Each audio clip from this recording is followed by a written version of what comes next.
Cyril Ferraud, né le 15 mars 1985 à Digne-les-Bains, dans les Alpes de Haute-Provence, est l'un des présentateurs de télévision les plus appréciés des Français. À 40 ans, il est devenu un symbole de charme, d'intelligence et de convivialité grâce à des émissions comme Slam, La carte au trésor et Tout le monde veut prendre sa place sur France Télévisions.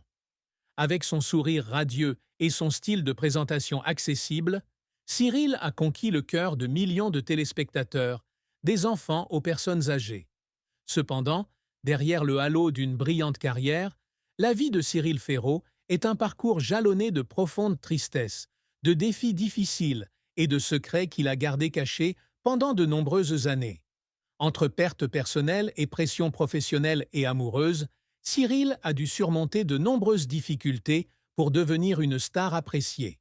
Cet article explore la vie de Cyril Ferraud, de ses plus grandes tristesses au haut et au bas de sa carrière, en passant par les secrets qu'il a gardés, les accomplissements qu'il a toujours cherchés et les témoignages de sa famille sur la douleur qu'il a vécue. La plus grande tristesse de Cyril Ferraud fut la perte de sa grand-mère, qu'il aimait profondément et qu'il considérait comme sa confidente durant sa jeunesse. Bien que l'on ne dispose pas d'informations précises sur la date de sa mort, Cyril a confié lors d'une interview à Télé Loisirs que c'est elle qui l'a élevé pendant ces années à Digne-les-Bains, lorsque ses parents étaient occupés par leur travail.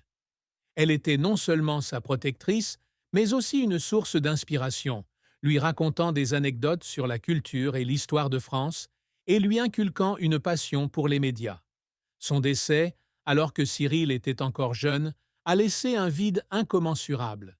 Il a raconté un jour qu'il y avait des nuits où il était assis seul dans son appartement parisien, regardant une photo de lui en pleurant, avec l'impression qu'une partie de son enfance avait disparu à jamais. Cette tristesse était d'autant plus poignante que Cyril avait vécu une enfance difficile. Issu d'une famille bourgeoise de Digne-les-Bains, une petite ville de Provence, Cyril grandit dans un milieu modeste, mais peu aisé. Son père travaillait dans le bâtiment et sa mère était infirmière. Tous deux devaient travailler dur pour subvenir aux besoins de Cyril et de sa jeune sœur. Il raconta un jour que certains jours, la famille ne mangeait que des repas frugaux et qu'il devait souvent porter les vieux vêtements de son cousin. Les souvenirs de son enfance pauvre le marquèrent, notamment lorsqu'il vit sa mère travailler de nuit pour arrondir ses fins de mois. Il raconta un jour l'avoir vue pleurer d'épuisement après une longue journée de travail et se sentir impuissant face à son incapacité à l'aider. Autre tristesse ressentie par Cyril au début de sa carrière. Un sentiment d'infériorité. À ses débuts chez France Télévisions, certains collègues et directeurs de production lui attribuèrent un style de présentation trop provincial et manquant de la sophistication nécessaire pour réussir à Paris. Un jour, un directeur de France 3 lui a dit sans détour qu'il n'avait pas le charisme pour animer une grande émission, ce qui a fait fondre Cyril en larmes dans la salle de pause après un enregistrement. Bien qu'il ait par la suite transformé ses critiques en motivation pour réussir, la tristesse de ces jours où il était méprisé reste gravée à jamais dans sa mémoire. La carrière de Cyril Ferraud a été un parcours inspirant, jalonné de grands succès et d'échecs cuisants.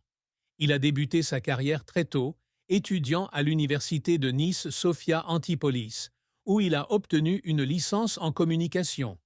Pendant ses études universitaires, Cyril a travaillé à temps partiel dans une radio locale, où il a perfectionné ses compétences d'animateur et développé un style convivial et accessible. En 2004, à 19 ans, il a rejoint France Télévisions en tant que stagiaire, travaillant sur des émissions comme Télématin. Son dynamisme et son talent ont été rapidement remarqués et, en 2009, il a été nommé animateur de Slam sur France 3, un jeu télévisé et de vocabulaire devenu un phénomène culturel. Slam a marqué l'histoire de Cyril, faisant de lui l'un des présentateurs les plus appréciés des Français. Grâce à son humour naturel et son empathie pour ses candidats, il a fait de Slam un incontournable de la case de l'après-midi de France 3. Le succès de Slam lui a valu de nombreuses récompenses, dont le prix du présentateur préféré décerné par TV Magazine en 2015. il a continué à démontrer son talent avec La Carte au Trésor, une émission d'aventure explorant la culture et l'histoire de France, où il pilote un hélicoptère et emmène les téléspectateurs dans les plus beaux endroits du pays. En 2020, il a présenté Tout le monde veut prendre sa place, remplaçant Nagui, l'un des animateurs les plus célèbres de France. Initialement douté de sa capacité à remplacer une icône comme Nagui, Cyril a prouvé son talent, contribuant à fidéliser son public et à recevoir de nombreux compliments. Outre la télévision, Cyril s'est également essayé au théâtre et au cinéma. Il a fait une brève apparition dans la comédie Fort Boyard et a participé à des événements caritatifs, comme le Grand Concert de l'UNICEF.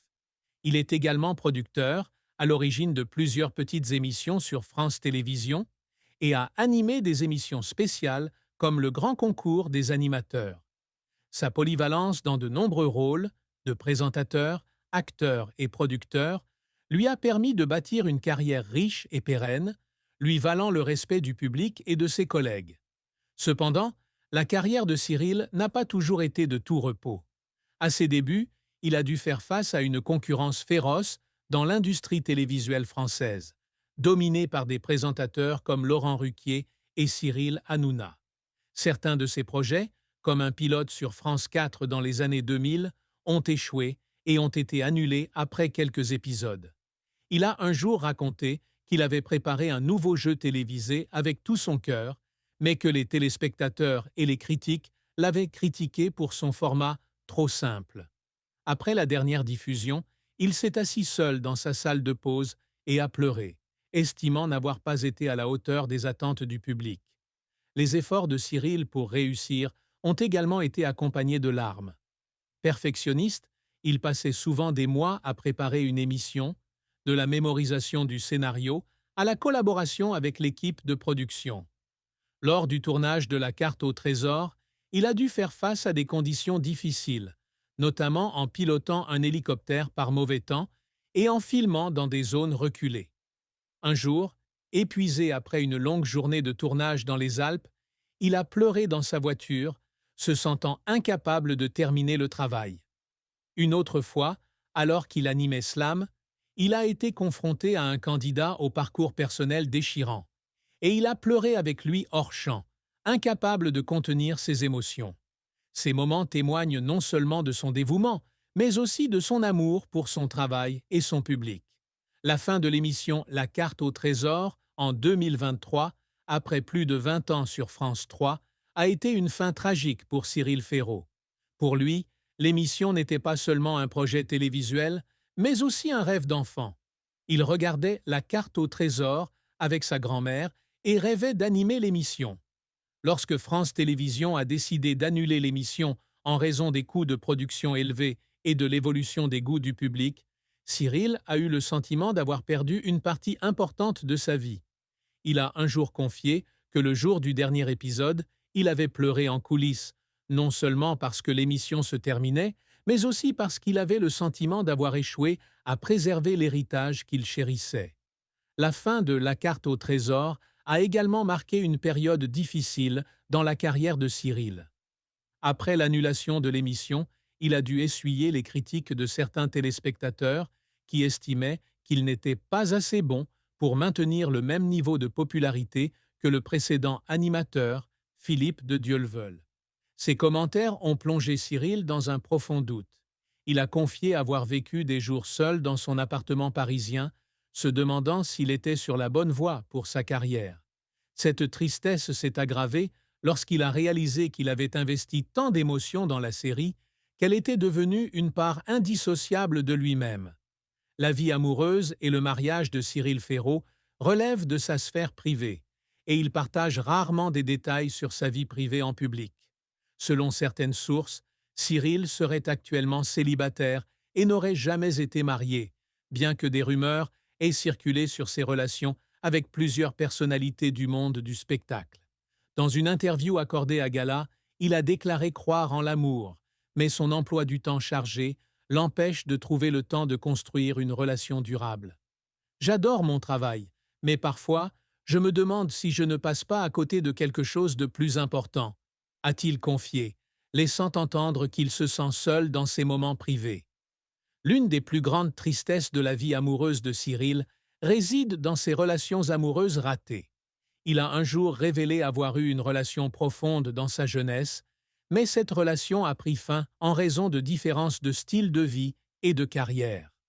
La douleur de la rupture l'a plongé dans une dépression, et il a un jour confié qu'il y avait des jours où il avait l'impression de ne plus pouvoir continuer à vivre.